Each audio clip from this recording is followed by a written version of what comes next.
Red Sox hosting the Reds, and the Red Sox are minus 170 on the money line. The Reds are plus 140. The over under 10 runs. The Reds getting a run and a half on the run line are minus 120, meaning if you bet them that way and they win this game outright, you win. They lose by one, you win. And the Red Sox laying a run and a half on the run line are plus 100, meaning if you bet them that way, they'd have to win this game by two. Now, head to head, the road team is 8-2.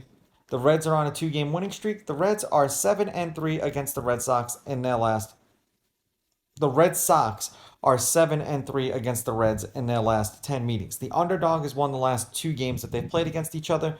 The favorite is 5-5 on the money line. The underdog, however, getting a run and a half on the run line is 7-3. There have been six one-run games in their last 10 meetings, including the game they played against each other yesterday. The under is 8-2 in their last 10, and the under 10 runs is 9-1. And what the Red Sox showed us yesterday is pretty much what I say in almost every one of these videos in Boston. No lead is safe in Fenway Park, especially when there's wind. Now, the wind isn't quite as strong as it was yesterday, but it's still blowing in the same direction, 8 miles an hour towards the Green Monster, which is the shortest part of the park.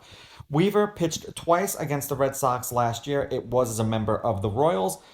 One inning, 2 runs, 2 earned. They won that game 13-5. That was in Kansas City. 2 innings, 2 runs, 2 earned. They lost that game 13-3, and that was in Boston. The Reds are 2-5 as a team with Weaver starting. They've lost his last three starts. He's averaging 5 1/3 innings pitched and 5.3 strikeouts per game in those games. Paxton did not pitch against the Reds either last year or this year. The Red Sox are 1-2 as a team with him on the mound. He's averaging 4 2/3 innings pitched, but 6.3 strikeouts per game in those games. So a batter an inning. And if you can get him on the strikeout line, probably at 5.5 or 6, you may want to consider taking him. If it's 6, I'd be a little bit more skeptical. Now, in the last handful of games they played against each other, the game they played yesterday, the Reds won 9-8, although they were winning that game way more convincingly until the bottom of the ninth rolled around. The game before that, they won 5-1. The game before that, the Red Sox won 5-3. And the game before that, the Red Sox won 7-1. The Reds have won their last 4 games and they're 6-4 in their last 10.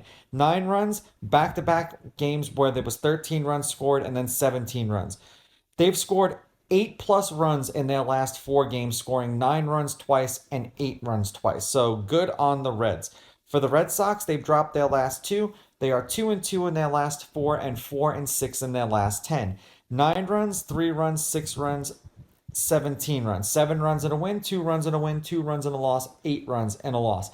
I don't think the Red Sox are going to lose this game at home. I could be wrong, but I'm going to take the Red Sox with the money line. I am going to take the Reds getting the runs because seemingly when these teams play each other, the games are close. And I'm going over because, like I say, no lead is safe in Fenway, especially when the wind is blowing out towards the Green Monster, or no over-under is safe. These are just my picks. If you disagree, please go with your gut and please bet responsibly.